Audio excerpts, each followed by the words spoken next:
Okay guys, आज का topic है शॉक। शॉक क्या होता है कि कोई आपको आके न्यूज दे देता है और शॉक लग गया, ऐसा वाला शॉक नहीं। ओके, शॉक ये जो टॉपिक है कोई भी नर्सिंग स्टूडेंट है वो पढ़ सकते हैं। ये मेडिकल सर्जिकल नर्सिंग में आता है एमएसएन में, और नर्सिंग स्टूडेंट है या नहीं है, जिसके अंदर जिस भी टॉपिक ये आ रहा है कवर कर रहा है, तो आप शॉक वाला टॉपिक आराम से पढ़ सकते हैं। आप जो भी हो, नर्सिंग स्टूडेंट हो या एमबीबीएस में भी आता है, मेडिकल स्टूडेंट वालों को भी ये शॉक वाला टॉपिक आता है। ओके, उनके सिलेबस में। तो आज हम पढ़ेंगे शॉक। ओके, शॉक की डेफिनेशन कवर करेंगे, टाइप एंड इटियोलॉजी। इटियोलॉजी का मीनिंग होता है कि कॉजेस, कि ये कैसे हुआ। ओके, तो टाइप पढ़ेंगे, टाइप के आगे भी और फिजियोलॉजी है वो भी बात करेंगे। फर्स्ट ऑफ ऑल आप समझिए कि शॉक है क्या। शॉक समझने से पहले आप एक वर्ड समझिए, परफ्यूजन। परफ्यूजन का मीनिंग क्या होता है? Perfusion, okay, perfusion. परफ्यूजन का मीनिंग क्या होता है कि जब हमारी बॉडी में सेल है, ओके, टिश्यू है, टिश्यू के अंदर सेल है, ऑर्गन बन रहा है ना। ऑर्गन कैसे बनता है आपको पता है? बहुत सारी सिस्टम आई हुई है और बहुत सारे ऑर्गन मिलके उस सिस्टम के अंदर आते हैं। तो पहले क्या आता है? सिस्टम। सिस्टम बनता है कैसे? कोई एक ऑर्गन से सिस्टम नहीं बनता, बहुत सारे ऑर्गन मिलता है फिर जाके सिस्टम बनता है। ऑर्गन में क्या होता है? टिश्यू होता है, और टिश्यू में क्या होता है? आपके सेल होते हैं। तो आपको बेसिक पता होगा कि जो आपकी सेल है, ये क्या है? सेल है। सेल को बेसिक फंक्शन करने के लिए उसको दो चीजें चाहिए। आपको पता है कौन सी दो चीजें चाहिए? और वो ये दो चीजें कौन देगा? तो ब्लड देगा। कि ब्लड वेसल्स है, ब्लड वेसल्स के अंदर क्या है? ब्लड है। तो ये दो चीजें क्या है?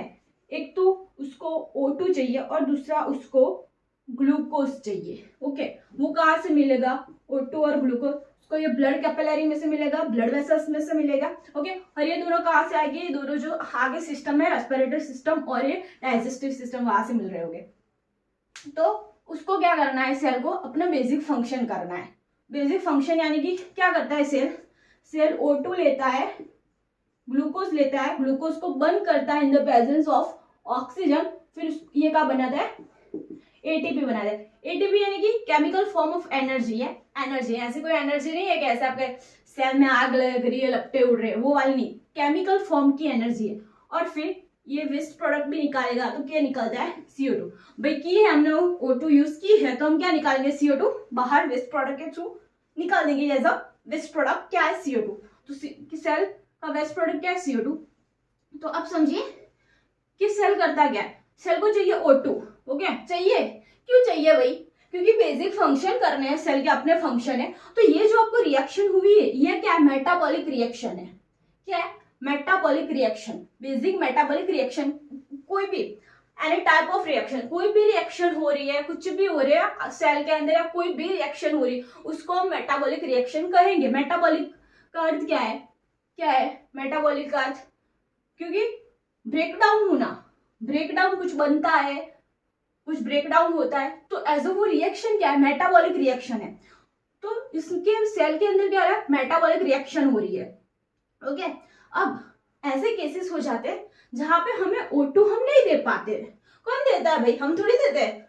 हमारे बॉडी के अंदर वस्कुलर सिस्टम आया हुआ है। वस्कुलर सिस्टम में मेन क्या है? हार्ट है।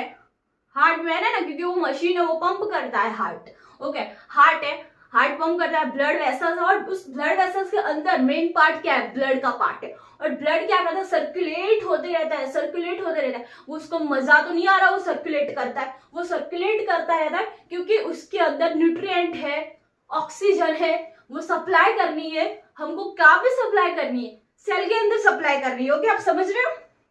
ये सेल के अंदर सप्लाई करनी है। ओके, तो अब ऐसा कुछ हो जाता है कि हम जो सेल है, जो ये ब्लड वेसल्स है, ये ब्लड है, उस सेल तक नहीं पहुंच पाते हैं। जैसे कि यहाँ पे कोई ऑर्गन है, उस ऑर्गन पे सेल है, और ऐसे आपकी क्या आ रही है भाई? ब्लड वेसल्स में क्या होता है?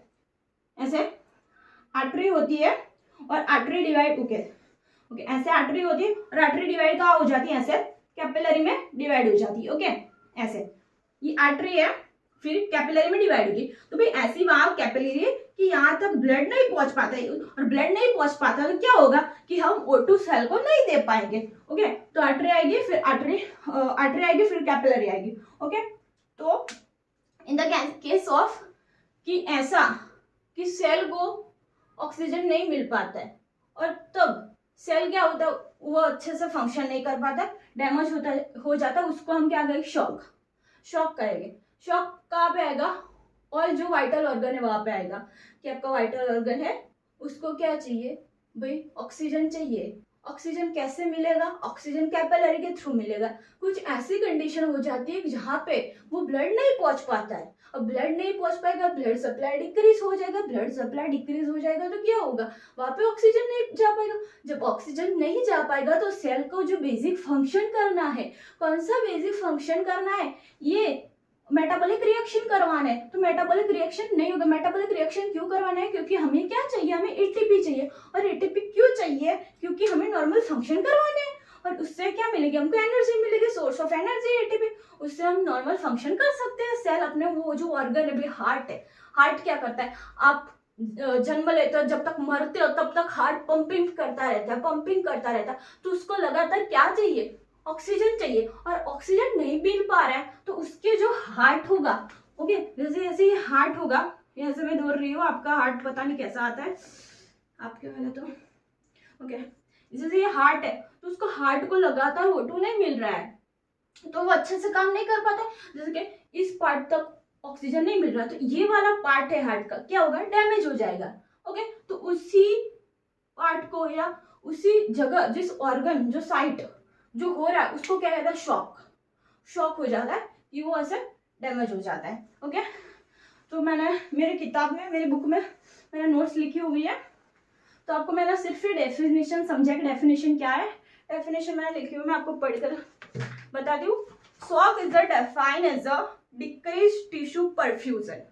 टिश्यू परफ्यूजन मैंने आपको समझाया, टिश्यू परफ्यूजन क्या है, तो अगर टिश्यू है उसको क्या मिलता है, O2, वो क्या निकालता है, CO2। ओके, तो मैं O2 ले रहा है, CO2 निकाल रहा है, O2 ले रहा है, CO2 निकाल रहा है, तो ये क्या परफ्यूजन हो रहा है, टिश्यू परफ्यूजन की भाई, इसका परफ्यूजन अच्छे से हो रहा है। मैं आपको पहले कहा था कि टिश्यू परफ्यूजन क्या, परफ्यूजन का भी अच्छा कर रहे हैं, कुछ चीज है उसका यूज हो रहा है और बदले में उसको वेस्ट प्रोडक्ट निकाल रहे हैं, तो ऐसा हो रहा है कि हमारे सेल है, O2 ले रहे हैं, CO2 निकाल रहे, O2 ले रहे, CO2 निकाल रहे, तो टिश्यू परफ्यूजन कैसा हो रहा है, बहुत अच्छा हो रहा है। ओके, तो इस डेफिनेशन में क्या कहेगा, shock is defined as a decrease tissue perfusion below the level of minimum metabolic demand, MMD, minimum metabolic demand. Minimum metabolic demand क्या है, मैंने आपको समझाई है, इस एक सेल को फंक्शन करने के लिए जो एटीपी चाहिए, और एटीपी कैसे बनती है, मेटाबॉलिक रिएक्शन से बनती है। तो मिनिमम जो मेटाबॉलिक रिएक्शन करने के लिए आपको मैंने बताया था कि ग्लूकोज को बर्न करना है, O2 है, एटीपी है। ओके, तो ये सिंपल, ये क्या है, मेटाबॉलिक रिएक्शन, तो ये सिंपल मिनिमम मेटाबॉलिक डिमांड वाला O2 हमें चाहिए।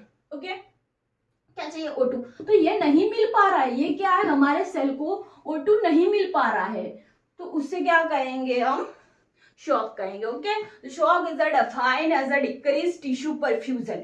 क्या हो जाता है, decrease tissue perfusion. Tissue perfusion क्या है कि O2 दे रहे, CO2 निकाल रहे, तो टिश्यू परफ्यूजन डिक्रीज हो जाता है below the level of minimum metabolic demand, कि हमारे टिश्यू को जितना भी मेटाबॉलिक रिएक्शन करने के लिए जितना भी ऑक्सीजन चाहिए वो नहीं मिल पा रहा है, उसको क्या कहते हैं, शॉक कहते हैं, और शॉक की वजह से वो पार्ट डैमेज हो जाता है। ओके, अब चलो, हाँ, टाइप, तो टाइप में क्या देखेंगे हम, टाइप क्या है। ओके, शॉक के टाइप है, फर्स्ट टाइप एंड इटियोलॉजी दोनों साथ में मैं आपको कह रही हूँ। फर्स्ट टाइप है हाइपोवॉलेमिक शॉक, सेकंड है कार्डियोजेनिक शॉक, एंड थर्ड है ऑब्स्ट्रक्टिव शॉक। उसके अंदर भी फर्दर डिवीजन हो रहा है। फर्स्ट आप देखिए हाइपोवॉलेमिक शॉक क्या है। ओके, फर्स्ट आप देखिए हाइपोवॉलेमिक शॉक क्या है, वर्ड को पकड़िए, हाइपो यानी कि डिक्रीज हो जाना, वॉल्यूमिक यानी कि क्या, वॉल्यूम। किसका वॉल्यूम भाई, बॉडी का वॉल्यूम क्या है, ब्लड है, तो ब्लड क्या वो डिक्रीज हो जाता है, तो क्या हो जाना, कि ब्लड डिक्रीज हो जाना या फ्लूइड डिक्रीज हो जाना, लॉस ऑफ फ्लूइड या ब्लड। ओके, तो कैसे लॉस हो जाएगा, क्या होगा तो फिर लॉस हो जाएगा, तो ये आपको कॉजेस दिए हुए इटियोलॉजी यानी कि कॉजेस, तो ये कॉजेस दिए हुए भी डायरिया हो जाता है। डायरिया पता है डायरिया क्या होता है, बहुत ही डायरिया हो जाता है जिसके अंदर क्या है कि डाइजेस्टिव सिस्टम है, आपकी एनाल कैनाल ट्रैक है, वहां से मेटाबॉलिज्म नहीं हो पा रहा है, डाइजेशन नहीं हो पा रहा है, वो डाइजेशन अच्छे से नहीं हो पा रहा है, तो जितना भी वाटर है वो क्या एब्जॉर्ब होना चाहिए, वो वाटर एब्जॉर्ब नहीं हो पाता है। जब waste product stool pass excrete करते हैं तब वो वाटर भी वहां से ही पास हो जाता है एनस के थ्रू। ओके, उसको क्या कहते हैं डायरिया। तो डायरिया हो जाएगा, ज्यादा पानी एब्जॉर्ब नहीं होगा तो वो निकल जाएगा। ओके, तो in the case of diarrhoea, vomiting, okay, vomiting से भी सारा फ्लूइड बाहर निकल जाता है। डिहाइड्रेशन, डिहाइड्रेशन यानी कि पानी ही नहीं है तो क्या होगा डिहाइड्रेशन के केस में, बर्न के केस में कि कोई जल जाता है, जल जाता है तो उसके टिश्यू में क्या प्रेजेंट होता है 19% ऑफ फ्लूइड, यानी कि फ्लूइड वाटर कहाँ पे प्रेजेंट है टिश्यू। बर्न की कंडीशन में क्या होता है टिश्यू सारे जल जाते हैं। ओके, तो वहां पे भी क्या हो गया फ्लूइड हमारा डिक्रीज हो गया। आपको सिंपल याद रखना है हाइपोवॉल्यूमिक, यानी कि फ्लूइड का वॉल्यूम डिक्रीज हो जाना, decrease of fluid. Okay, loss of fluid. फिर एक्सीडेंट के केस में, एक्सीडेंट के केस में क्या होता है ब्लड लॉस हो जाता है बहुत सारा, तो ये हाइपोवॉल्यूमिक शॉक लग सकता है।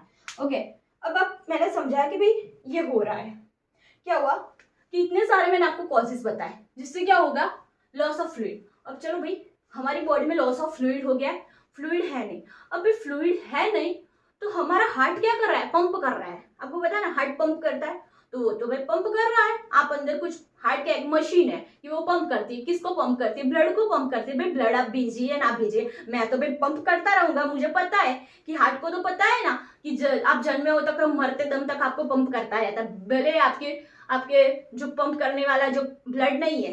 ओके, तो ब्लड यहाँ क्या है घुमा दिया है, फ्लूइड क्या है आप समझ रहे हो ना, फ्लूइड क्या है घुमा दिया है ही नहीं।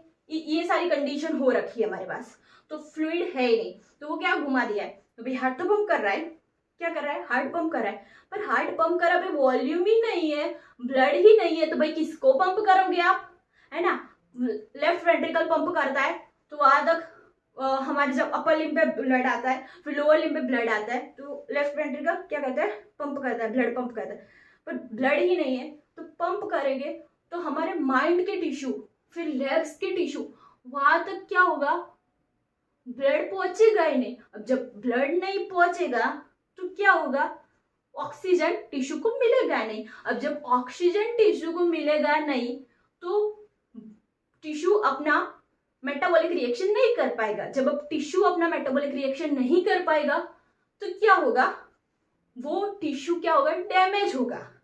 ओके, और उसी को क्या कहते हैं हाइपोवॉल्यूमिक शॉक। ओके, इससे ब्लड प्रेशर डिक्रीज हो जाता है जो पंप करता है, क्योंकि ब्लड नहीं है लॉस हो रखी है। फिर कार्डियोजेनिक शॉक, समझिए पहले हमने ब्लड की बात की, फ्लूइड की बात की, अब कार्डियोजेनिक शॉक, हम कार्डियक की बात करेंगे। कार्डियो हार्ट में क्या था ब्लड जो पंप कर दिया, पहले बात हो गई।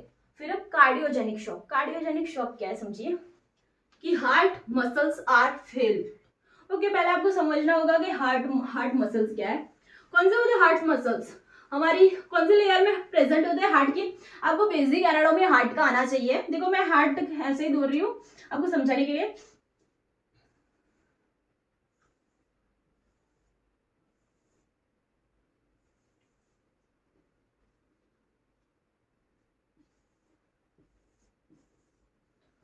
Okay, right atrium, left atrium, right ventricle, left ventricle. Okay, layer of heart देखेंगे कि कौन से लेयर है हार्ट के, 3 लेयर है। ओके, जो बाहर वाली लेयर है ये बाहर वाली लेयर, इसको क्या कहेंगे पेरिकार्डियम। मैं शॉर्ट में लिख रही हूँ, मैं बोल रही हूँ आप समझ जाना। इसको क्या कहेंगे पेरिकार्डियम। अंदर वाली जो लेयर है ये वाली, ये जो थिक वाली लेयर है ये थिक वाली जो लेयर है इसको क्या कहेंगे मायोकार्डियम। ओके, और ये जो चैम्बर है 4 चैम्बर है, इसके ऊपर ऐसे एक लेयर होगी। ओके, तो इसको क्या कहेंगे, एंडोकार्डियम, एंडो यानी कि अंदर, एंडोकार्डियम। ओके, अब देखिए ये जो पेरिकार्डियम, बाद में बात करेंगे पेरिकार्डियम की। ओके, ये 3 लेयर होते हैं, तो बीच में कौन सी लेयर आई है भाई, मायोकार्डियम लेयर आ गई है। तो यहाँ पे लिखा हुआ है कि हार्ट मसल्स आर फिल्ड। अब भाई हार्ट मसल्स कब फिल्ड हो जाते हैं, जब मायोकार्डियम शॉक हो जाता है। ओके, अब आप देखिए कि कोरोनरी आर्टरी होती है ऐसे कि ये हार्ट होता है, यहाँ से एक अयोटा निकलती है। ओके, अयोटा के यहाँ से कैसे कोरोनरी आर्टरी सारी निकलती है, वो किसको ब्लड सप्लाई करती है, वो हार्ट को ब्लड सप्लाई करती है। ये क्या है, कोरोनरी आर्टरी है जो हार्ट को ब्लड सप्लाई करती है अपने खुद को। कहाँ पे जाती है कोरोनरी आर्टरी, सारी मायोकार्डियम में जाती है, और उस मायोकार्डियम, भाई हार्ट तो लगातार काम करे ना, उसको तो ऑक्सीजन चाहिए ना, तो क्या हार्ट को ऑक्सीजन देना है। अब हमें क्या हो रखा है भाई, ये सारी कंडीशन हो रखी है। ओके, और ये सारी कंडीशन हो रखी है कि जाके हमारे ब्लड है ही नहीं, फ्लूइड है ही नहीं। ओके, तो fluid decrease the fluid, blood बहुत ही कम है, तो हार्ट पंप कर रहा है। अब जब हार्ट पंप करेगा तो थोड़ा ब्लड नहीं है, तो फिर ये कोरोनरी आर्टरी में ब्लड नहीं पहुंच पाएगा। अब कोरोनरी आर्टरी में ब्लड नहीं पहुंच पाएगा तो ये जो हार्ट के मसल्स है उसको O2 ऑक्सीजन नहीं मिल पाएगी। अब ऑक्सीजन नहीं मिल पाएगी तो यहाँ के जो सेल हो गए, यहाँ के जो सेल हो गए वो क्या हो गए, डैमेज हो गए। डैमेज हो गए, उसको ही कहते हैं कार्डियोजेनिक शॉक। ओके, कार्डियो से समझिए भाई क्या है, कार्डियो क्या है, हार्ट है, जेनिक यानी कि जिस पार्ट में शॉक लग रहा है। ओके, तो हार्ट मसल्स आर फेल्ड, तो यहाँ के जो मसल्स है वो फेल्ड हो गए। क्यों फेल्ड हो गए, मायोकार्डियल इन्फ्रैक्शन, मायोकार्डियल इन्फ्रैक्शन भी कहते हैं उसको। ठीक है, मैं आपको सिंपल से समझाऊंगी। सेकंड टाइप पे क्या है, कार्डियोजेनिक शॉक। क्यों होता है, हार्ट मसल्स आर फेल्ड, क्यों हो जाते हैं, क्यों हो जाता है, मैंने आपको बताइए, ये मैंने इटियोलॉजी लिखी है, ये सारी क्या इटियोलॉजी। ओके, कॉजेस लिखे कि क्यों हो जाता है, एमआई के केसेस में हो जाता है, एमआई ऐसे डैश करके लिखेंगे, MI. Okay, myocardium infarction. Myocardium infarction क्या है, मैंने आपको अभी समझाया कि जो कोरोनरी आर्टरी में ब्लड सप्लाई नहीं हो रही, क्यों नहीं हो रही, क्योंकि वॉल्यूम कम है। अब जब ब्लड सप्लाई नहीं हो रही तो जो मायोकार्डियम मसल्स है उसके जो टिश्यू है वहां तक ऑक्सीजन नहीं जा रही। अब ऑक्सीजन नहीं जा रही तो जो ब्लड है, ये जो हार्ट है, ये हार्ट कैसे काम कर रहा था, हार्ट काम कैसे कर रहा था, ऐसे ऐसे ऐसे काम कर रहा था, कैसा, ऐसे ऐसे ऐसे काम कर रहा था। अब ये ऐसे काम करेगा, ऐसे। क्यों भाई ऐसे काम कर रहा है, क्योंकि यहाँ के जो टिश्यू डैमेज हो रखे हैं। ओके, क्यों टिश्यू डैमेज हो रखे हैं, क्योंकि ब्लड सप्लाई कम मिल रही है, इसलिए मायोकार्डियल इन्फेक्शन के केसेस में। Okay, next. ओके, मैं आपको पढ़ के सुना देती हूँ।